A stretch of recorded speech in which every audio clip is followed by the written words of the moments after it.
এটা বিশেষ কথাত আপোনালোকে দেখিছে অলপ সময় আগতে বিভিন্ন সামাজিক মাধ্যমতে সংবাদ মাধ্যমত এটা বিষয় চৰ্চিত হৈ আহিছে, চৰ্চাত আছে। সেইটো হ'ল শৃংখল চলিহাক বীৰ লাচিত সেনা অসমৰ পৰা সাময়িক অব্যাহতি প্ৰদান কৰা হৈছে নেকি।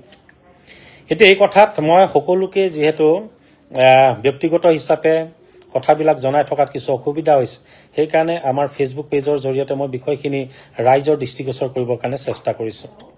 এতিয়া কথাটো হৈছে যে শৃংখল চলিহাৰ যিখন পত্ৰ আপোনালোকে দেখিছে, এই কথাখিনি আমাৰ নিজৰ মাজৰ আছিল, কিন্তু কোনোবা এজন সাংবাদিকক আচলতে শৃংখল চলিহাই এই কাগজখন প্ৰদান কৰিছিল। তাৰপিছত সামাজিক মাধ্যমত দেখিছোঁ যে কাগজখন বিভিন্ন কোণলৈ বিয়পি পৰিছে, মানুহৰ মাজত বিভিন্ন প্ৰশ্ন উদয় হৈছে।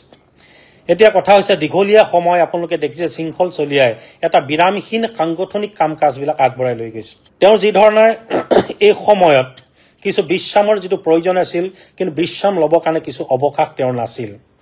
আৰু সেইকাৰণে আপুনি তাৰ সমান্তৰালভাৱে আপোনালোকে দেখিব যে কেইদিনমানৰ পৰা সামাজিক মাধ্যমতে হওক, সংবাদ মাধ্যমতে হওক, এছাম ন্যস্ত স্বাৰ্থ জড়িত মহলে উদ্দেশ্যপ্ৰণোদিতভাৱে ষড়যন্ত্ৰমূলকভাৱে শৃংখল চলিহাক অপবাদ দিবৰ কাৰণে বা কেতিয়াবা কংগ্ৰেছৰ বা কেতিয়াবা বিজেপিৰ এজেণ্ট হিচাপে কাম কৰি থকাৰ বিভিন্ন অভিযোগ ইফালে প্ৰদান কৰি আহিছে, যাৰ জৰিয়তে আপোনালোকে দেখিব সাংঘাতিক ধৰণে মানসিক অন্তৰ্দ্বন্দ্বতাৰ মানসিক অশান্তিত ইতিমধ্যে শৃংখল চলিহা লাহে লাহে ভুগিবলৈ আৰম্ভ কৰিছে। এতিয়া তাৰ সমান্তৰালভাৱে যেতিয়া ৰাইজৰ কাৰণে জাগ্ৰত ৰূপত কাম কৰি থকা কোনোবা এজন সৈনিকক অযথা অহেতুক বিভিন্ন পক্ষই বিভিন্ন ভুৱা অভিযোগ দাখিল কৰে, বিভিন্ন বদনাম কৰিবৰ কাৰণে উঠি পৰি লাগে বা বিভিন্ন অপবাদ জাপি দি এটা আখৰিক তৃপ্তি তেওঁলোকে লভিবলৈ আৰম্ভ কৰে, তেতিয়াহ'লে পৰিয়ালৰ বহু ব্যক্তি থাকে যিসকলৰ সাংঘাতিক ধৰণে মানসিক তেওঁলোকে কষ্ট অনুভৱ কৰে। গতিকে সেয়েহে বীৰ লাচিত সেনাৰ আজি এখন কাৰ্যনিৰ্বাহকতে শৃংখল চলিহাৰ লগতে আলাপ আলোচনা কৰি আজি ব্যক্তিগত হিচাপেও শৃংখল চলিহাৰ লগত প্ৰায় মোৰ এঘণ্টা সময় বাৰ্তালাপ হৈছে। কালি গুৱাহাটীত আমি দুইজন একেলগে আছিলোঁ। গতিকে সেইকাৰণে এটা আলোচনা হৈছে যে তেওঁক কিছু বিশ্ৰামৰ প্ৰয়োজনীয়তা আছে। ডক্টৰৰ লগতো কিছু পৰামৰ্শ লোৱা হ'ল। তেওঁক এটা কথাই কোৱা হ'ল যে তেওঁ এটা ৰেষ্টলেছ ব্ৰেইন হৈ গৈছে। তাৰ সমান্তৰালভাৱে তেওঁ পৰিয়ালক যি ধৰণে সময় দিবলগীয়া হৈছিল, তেওঁৰ মাকক, তেওঁৰ পৰিবাৰক যি ধৰণে সময় দিবলগীয়া হৈছিল, তেওঁলোকৰ লগত সময় অতিবাহিত কৰাৰ যিটো প্ৰয়োজন আছিল, এই লাহে লাহে সাংগঠনিক এটা ব্যস্ত কাৰ্যসূচীৰ কাৰণে তাৰ পৰা তেওঁ বিৰত থাকিবলগীয়া হৈছে। সেয়েহে আমি ভাবোঁ যে ভৱিষ্যতলৈকে শৃংখল চলিহা হৈ থাকিব লাগিব। ভৱিষ্যতলৈকে জাতীয় জীৱনত যেতিয়া সমস্যা আহিব, প্ৰত্যাহ্বান আহিব, তেতিয়া বজ্ৰকণ্ঠৰে শৃংখল চলিহাই প্ৰত্যেকটো খিলঞ্জীয়া মানুহৰ সাহস আত্মবিশ্বাসৰ প্ৰত্যয় হিচাপে থিয় হৈ থাকিব লাগিব। সেইকাৰণে শৃংখল চলিহাক সাময়িকভাৱে বীৰ লাচিত সেনা অসমক তেওঁক কিছু বিশ্ৰাম প্ৰদান কৰা হৈছে।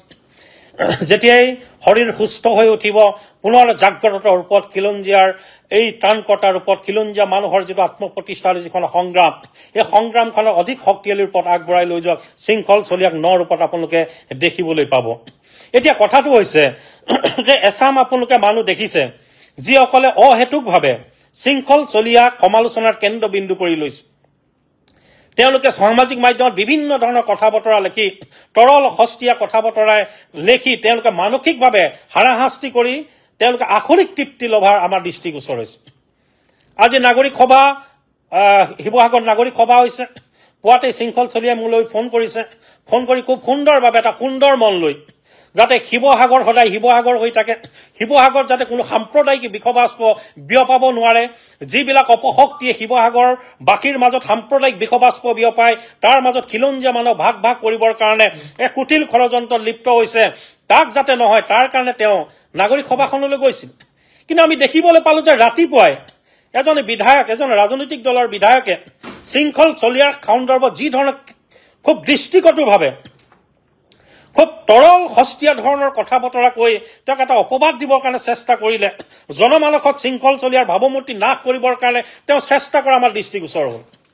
তাৰ সমান্তৰালভাৱে আপুনি দেখিছে যে যি সময়ত খুব শক্তিশালী ৰূপত দিন ৰাত একাকাৰ কৰি অসমীয়া মানুহৰ যিবিলাক শংকা মনত ইতিমধ্যে পুহি ৰাখিছে, যিবিলাক বিষয় মানুহক আচ্ছন্ন কৰি ৰাখিছে, তাক নিৰ্মূল নিৰাময় কৰিবৰ কাৰণে শৃংখল চলিহাই যোৱা সময়ত কাম কৰিছে, বিৰামহীনভাৱে কাম কৰি গৈছে। কিন্তু এনেকুৱা সময়ত শৃংখল চলিহাক সাহস নিদি, তেওঁক প্ৰত্যয় নিদি, তেওঁক বদনাম কৰিবৰ কাৰণে যিখিনি মানুহ উঠি পৰি লাগিছে, মই ভাবোঁ যে জাতিটোৰ কাৰণে এওঁলোক বৰ শুভ লক্ষণ নহয়। গতিকে আজি যেতিয়া নাগৰিক সভাত আছে, নাগৰিক সভাত বক্তব্য দি থকাৰ সময়তো আমি দেখিবলৈ পালো, তাত শুনিছো বা তাৰ পৰাও জনাইছে যে কিছু ব্যক্তিয়ে তেওঁক কথা কোৱাৰ মাজত বাধা প্ৰদান কৰিছে আৰু ইমানতে কথা সামৰিব লাগে বুলি এই মই চিঞৰ বাখৰ লগাইছে। গতিকে সকলোৱে জানি যে শৃংখল চলীয়া কিছু উগ্ৰ, শৃংখল চলীয়া আৱেগিক কিছু ল'ৰা, গতিকে পটককে তেওঁৰ খং উঠে। গতিকে সেইকাৰণে যিসকলে নাগৰিক সভাৰ কথাটো লৈ কৈছে তাৰ পৰা ওলাই গুচি গৈছে। এতিয়া মই সেইকাৰণে কৰো যে বহুতে কৈ আছে যে কেইদিনমান আগত অখিল গগৈয়ে এখন পত্ৰ প্ৰেৰণ কৰিছিল, তাৰ সমান্তৰালভাৱে বিভিন্ন পক্ষই অভিযোগ কিবা দাখিল কৰিছে বুলি কৈছে বীৰ লাচিত সেনা মঞ্চলৈ। আমি বীৰ লাচিত সেনা অসমৰ মঞ্চৰ পৰা মুখ্য সচিবে তাৰ এটা কথা খুব স্পষ্টভাৱে জনাই দিছো, সেইটোৱে হ'ল যে কোনোবা ৰাজনৈতিক দলৰ বা কোনোবা বিষয়ে হয় আমি সকলোৱে পৰামৰ্শ গ্ৰহণ কৰিম, আমাৰ যদি কিবা ভুল আছে তাক শুধৰণি কৰি ভৱিষ্যতলৈ সংগ্ৰামৰ বাট তৈয়াৰ কৰিবৰ কাৰণে আমি চেষ্টা কৰিম। ভৱিষ্যতলৈ আমাৰ মাজত যিবিলাক ভুল হৈছে তাক পুনৰাবৃত্তি নকৰিবৰ কাৰণে আমি সংগ্ৰামখনক সজাই পৰাই আমি আগবঢ়াই লৈ যাবৰ কাৰণে তাত আমাৰ কোনো দ্বিমত নাই। কিন্তু কাৰোবাৰ কথা মতে বীৰ লাচিত সেনাই উঠা বহা কৰিব বা কোনোবাই জনোৱা অভিযোগকে বীৰ লাচিত সেনাৰ সংগ্ৰামী সত্তাটোক প্ৰভাৱিত কৰিব, ই কোনো দিন কিন্তু সম্ভৱ নহয়। গতিকে বিশেষ কথা একোৱেই নাই।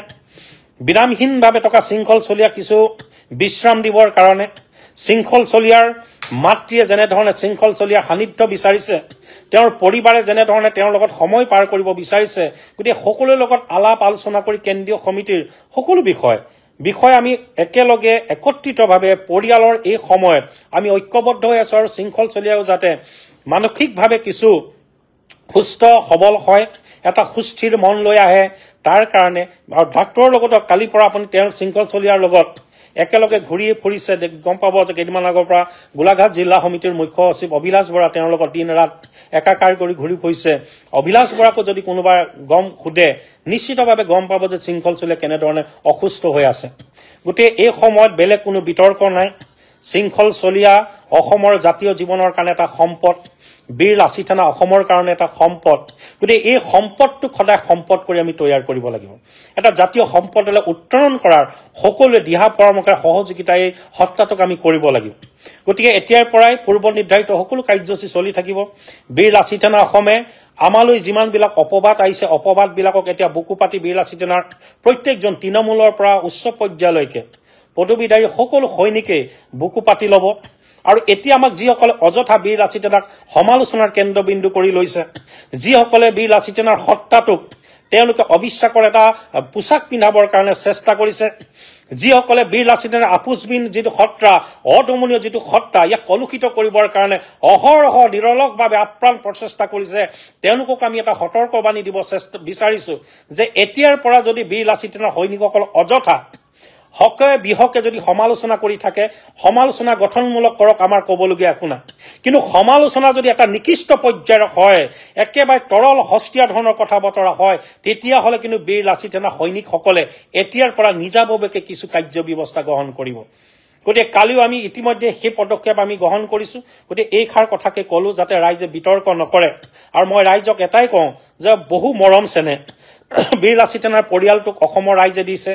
অসমৰ ৰাইজৰ হিয়াৰ কোনোবাখিনিত, বুকুৰ কোনোবাখিনিত আস্থা বিশ্বাসৰ এটা সোঁত তৈয়াৰ কৰিবৰ কাৰণে হৃদয় কোনোবাখিনিত সুকীয়া স্থান বীৰ লাচিত সেনাক ইতিমধ্যে আপোনালোকে দিছে। আৰু সেই সত্তাটোকে শক্তিশালী ৰূপত সন্মুখৰ পৰা আগবঢ়াই লৈ যোৱা শৃংখল চলীয়াকো আপোনালোকে যথেষ্ট মৰম চেনেহ দিছে।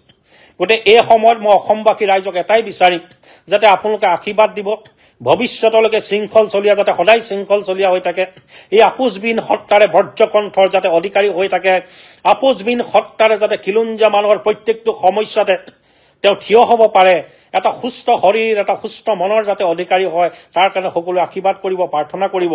গতিকে এইখিনি কথাকে ৰাইজৰ দৃষ্টিগোচৰ কৰিলো। কিছু বিভ্ৰান্তি বিয়পিছে, কিছু ভ্ৰান্ত ধাৰণা বিয়পিছে। গতিকে এই কথাখিনিকে আজি ক'বৰ কাৰণে মই সংবাদমেলখন আচলতে এই ফেচবুক লাইভৰ জৰিয়তে ৰাইজক অৱগত কৰিলো। বিশেষ কথা আৰু অন্য একোৱেই নাই। এছাম মানুহে, পুনৰবাৰ কৈছো, এছাম মানুহে বীৰ লাচিত সেনা অসমৰ এই উত্থানমুখী যাত্ৰাত, বীৰ লাচিত সেনা অসমৰ এই উত্তৰণমুখী যাত্ৰাত কোনোবাখিনিত শংকিত হৈছে, কোনোবাখিনিত তেওঁলোকে, মই ভাবো যে কিছু শংকাত তেওঁলোকে ভুগিবলৈ আৰম্ভ কৰিছে। গতিকে সেই কাৰণে হকে বিহকে বীৰ লাচিত সেনাৰ সংগ্ৰামখনক তেওঁলোকে বিপথে পৰিচালিত কৰিবৰ কাৰণে চেষ্টা কৰিছে মানুহৰ মাজত অবিশ্বাসৰ বীজ ৰোপণ কৰিবৰ কাৰণে তেওঁলোকে নেৰানেপেৰাভাৱে কাম কৰি আছে গতিকে এই ষড়যন্ত্ৰ তেওঁলোকৰ সফল নহব এই ব্যথা ষড়যন্ত্ৰ তেওঁলোকৰ নিশ্চিতভাৱে হ'ব কাৰণ বীৰ লাচিত সেনা অসমে সদায় জনসাধাৰণৰ মাজত থাকি জনসাধাৰণৰ কাৰণে জনসাধাৰণৰ প্ৰত্যেকটো মৌলিক সমস্যাক তেওঁলোকৰ জ্বলন্ত সমস্যা সজোৰে উত্থাপন কৰি এই সংগ্ৰামখনক আমি আগবঢ়াই লৈ যাবৰ কাৰণে পৰৱৰ্তী পৰ্যায়ত আমি কাম কৰিম গতিকে পুনৰবাৰ সকলোলৈকে আন্তৰিক ধন্যবাদৰ কৃতজ্ঞতা জ্ঞাপন কৰিছো বিভিন্ন অস্থিৰ মুহূৰ্ত পাৰ হৈছে বিভিন্ন অৰাজক এটা পৰিৱেশ পৰিস্থিতিৰ উদ্ভৱ হৈছে উচ্ছেদৰ আমি কৈছো যে বীৰ লাচিতৰ মুকলিভাৱে আমি উচ্ছেদ সমৰ্থন জনাইছো আৰু উচ্ছেদিত ব্যক্তিসকল যেতিয়া সন্দেহযুক্ত নাগৰিকসকল বিভিন্ন ঠাইলৈ প্ৰব্ৰজিত হৈছে